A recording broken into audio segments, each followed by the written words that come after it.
உங்கள் தொழிற்சாலை மற்றும் நிறுவனத்தின் மின்சார தேவையை வங்கி நிதி உதவியுடன் சொந்தமாக சோலார் பிளான்ட் அமைத்து முழுமையாக நீங்களே பூர்த்தி செய்து கொள்ளலாம். Velan infra project private limited, Chennai. 9842252166. இனிமே கண்ணை மூடிட்டு கடலை எண்ணெய் வாங்கலாம்.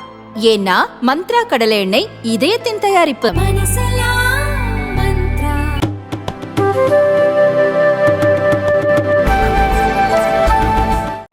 அது ஒரு கட்சியா? ஏசி சண்முகம் அவர்தான் தலைவர், அவருடைய டிரைவர் உறுப்பினர். இதுதான் கட்சியா? கூட்டணி. அது மாத்திரமல்ல, ஜான் பாண்டியன் ஒரு கட்சியா? அது அவர்களுடைய கூட்டணியா? அதற்கு பிறகு யார் இருக்கிறார்கள் தெரியுமா? டிடிவி தினகரன் இருக்கிறார். டிடிவி தினகரன் யார்? அவர் சொல்கிறார், ஒரு அந்த டிடிவி தினகரனுடைய ஒரு கட்சி நடத்தவில்லை, ஒரு கம்பெனி நடத்துகிறார். ஒரு கம்பெனியினுடைய முதலாளியை போலத்தான் அவர் இருக்கிறார். நான் அந்த கட்சி தொடங்குகிற போதே சொன்னேன், அமமுக ஒரு கறிக்கோழி, திண்டு கொடுகொடு வளருமே தவிர குஞ்சு பறிக்காது என்று சொன்னேன். எனக்கு போன் செய்து பார்த்து விடுவோம், வெட்டி விடுவோம், உடைத்து விடுவோம், கையை பிச்சு விடுவோம், தலையை வெட்டி விடுவோம் என்று சொன்னார்கள். இருப்பது ஒரு தலை, சீவதற்கு என்னுடைய சீப்பு இருக்கிறது, நீ எதற்கு வந்து சீப்பி விட போகிறாய் என்று சொன்ன போது போனை நிறுத்தி கொண்டார். அந்த டிடிவி தினகரன் சொல்லுகிறார், ஒரு சீட்டு தான் கேட்டேன், 2 சீட்டு கொடுத்துட்டாங்க.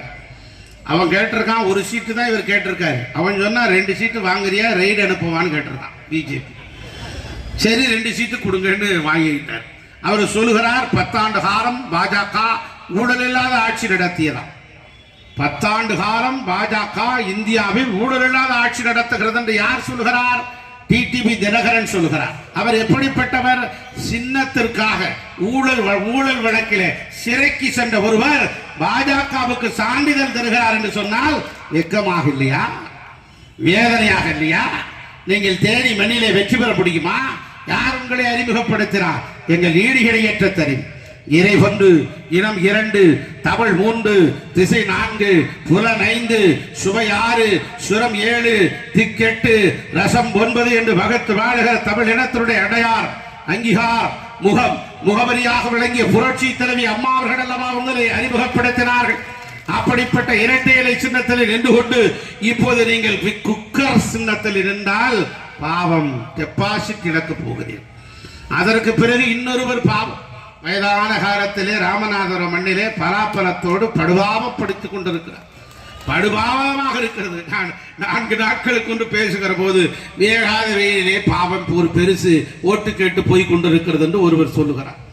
அவர் சொல்லுகிறார், எங்கெல்லாம் அநீதி இருக்கிறதோ அங்கெல்லாம் நான் விஸ்வரூபம் எடுப்பேன் என்று சொல்றார். நீங்க விஸ்வரூபம் எடுத்தாலும் சரி, இல்ல பாபநாச படம் எடுத்தாலும் சரி, உங்க படம் ஓடாது. அண்ணன் எடப்பாடியார் சூப்பர் ஹிட் ஆயிட்டார். இது 100 நாள், 1 வருஷம் ஓடிக்கொண்டே இருக்கிறது இந்த படம். ஆக பன்னீர்செல்வம் அவர்களே, ஓபிஎஸ் அவர்களே, நீங்கள் விஸ்வரூபம் எடுத்தாலும் சரி, பாபநாசம் எடுத்தாலும் சரி, படம் ஓடாது. உள்ளபடியே விஸ்வரூபமும் பாபநாசம் எடுத்த கமலஹாசனை பேட்டரியில இது டார்ச் லைட்ல பேட்டரி இல்லைன்னு அண்ணா அறிவாலயத்தில் தன் கட்சியை அடகு வைத்து விட்டு கொத்தடிமையின் கூடாரத்தில் தலையாய தளபதியாக விட்டிருக்கிறார். நீங்கெல்லாம் எம்மாத்திரம். அதற்கு பிறகு அந்த கட்சியில் யார் இருக்கிறார்கள்? 4 பேர் கொண்ட தமாக தலைவர் அவர் வாசன், தொண்டர்கள் அவருடைய சமையல்காரர், இன்னொருவர் அவருடைய வீட்டில் வேலை செய்கிறவர், இன்னொருவர் கார் டிரைவர். இந்த 4 பேர் கொண்ட கட்சிக்கு தமாக, அதனுடைய தலைவர் வாசன், இவர்களோடு கூட்டணி. இன்னொருவர் யார்? பாமக 40 பேர் இருப்பான். காலையில இங்க பேசுறாரு, மதியானம் அங்க பேசுறாரு, சாயந்தரம் அங்க பேசுறாரு. காலையில இந்த பாயில படுத்திருக்கிறார், மதியானம் அந்த பாயில படுத்திருக்கிறார், சாயந்தரம் அந்த பாயில படுத்திருக்கிறார். என்னங்க நியாயமா? சமூக நீதி காவலரே ராமதாஸ் அவர்களே என்று கேட்டால் இல்லைங்க நான் உருண்டு போயிட்டேங்கிறார். இப்படிப்பட்டவர்களோடு பேச்சுவார்த்தை நடத்துவது நியாயமா? ஆகவே நாங்கள் கலட்டி போட்ட கோவண துணி அண்ணாமலை கழுத்திலே பட்டு அங்கவசரமாக மின்னுகிறது. கிழிந்த சட்டையை தூக்கி எறிந்து விட்டோம். அந்த சட்டையை போட்டுக்கொண்டு இந்திய பிரதமர் மோடி அவரை கட்டிப்பிடித்து ஆலிங்கனம் செய்கிறார். ஒன்று தெரியுமா நண்பர்களே, பெரியவர்களே, மோடி அவர்கள் யாரை கட்டி பிடிக்கிறாரோ அந்த கட்சி 2ஆகி போய்விடும், 2ஆக உடைந்து விடும். இதுல சந்தேகமே. ஆகவே நீங்கள் ஒன்றை நினைத்துக் கொள்ள வேண்டும், இப்படிப்பட்டவர்கள் எல்லாம் கூட்டணியா? இப்படிப்பட்டவர்கள் அண்ணா திமுகவுக்கு எதிராக நிற்கிறவர்களா? ஏதோ இங்க இருக்கிற ரமேஷ்னு ஒருத்தர் தம்பியை கொண்டு வந்து கடத்தில் நின்று கடமாட வைத்திருக்கிறார். அவர் அதிமுகவில் இருந்து சீட்டு வாங்கணும்னு பார்த்தாரு, கிடைக்கல. பிஜேபியில் போய் நின்றுட்டார். இப்ப வேற எந்த கட்சி, அந்த கட்சியிலையும் சீட்டு கொடுக்கலன்னா பகுஜன் சமாஜ் கட்சியில கூட நின்றுப்பார், மாயாவதி சின்னத்தில் கூட. அவர் தேர்தலில் நிக்கணும், வெற்றி பெறணுங்கிற நோக்கம் அவருக்கு கிடையாது. அவர் சொல்கிறார், இந்தியிலே சொல்கிறார், என்ன சொல்றார் தெரியுமா? आपका चीज मोदी का गारंटी. आपका चीज मोदी का गारंटी என்ன அர்த்தம் தெரியுமா? மோடியின் உத்தரவாதம் என்று சொல்றார். ஏமா இதெல்லாம் உங்களுக்கு நியாயமா இருக்கா? நீங்க கேளுங்க. மிக்ஸி கிரைண்டர் வாங்குறீங்க, 6 மாசம் 1 வருஷம் கேரண்டி தருவாங்க. மோடிக்கு கேரண்டி தர்றாராம் நமக்கு. 10 வருஷம் நீங்க ஆட்சி செய்த லட்சணம் போதாதா?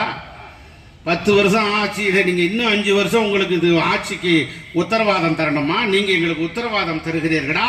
நான் மோடிக்கு நாகப்பட்டினம் மண்ணிலிருந்து வைகை செல்வன் அவருக்கு இந்தியிலே பதில் சொல்றேன். ஆக்கா தமிழ்நாடுமே தால் பக்கா நயாகே. அப்படி என்ன அர்த்தம் தெரியுமா?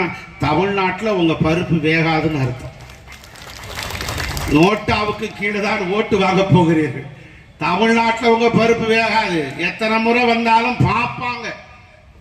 நல்லா இருக்கிறாரு, தாடி வச்சிருக்கிறாரு, கண்ணாடியே 2-3 லட்சங்கிறான், நல்லா கலர் அதிகமாக இருக்கிறது, புதுசா இருக்கக்கூடிய விமானத்தில் தண்ணீர் கங்கையிலிருந்து தண்ணீர் கொண்டு வந்து, ரிஷிகேஷத்திலிருந்து தண்ணீர் கொண்டு வந்து அதில் குடிக்கிறார் இந்தியாவின் பிரதமர். அந்த நரசிம்மராவ் கூட அதில் தான் குடிச்சார், அது வேற விஷயம். அப்படி குடிப்ப காரணத்தினால் கலர் வெளுப்பாகுது, நல்ல சிகப்பாகுது, அழகா இருக்கிறார், படபடன்னு இருப்பார்னு பார்ப்பான். ஓட்டு உங்களுக்கு போட மாட்டார். ஆக பாஜக எங்களுக்கு போட்டியே இல்லை, எங்களுக்கு போட்டியே இல்லை. இந்த நாகப்பட்டினம் மண்ணில எங்களுக்கு, இந்த தமிழ்நாட்டிலே போட்டி இல்லை, அது நாகப்பட்டினம் மண்ணில எங்களுக்கு போட்டியே இல்லை. ஆக இந்த இரண்டாவதாக இருக்கக்கூடிய திராவிட முன்னேற்ற கழகம்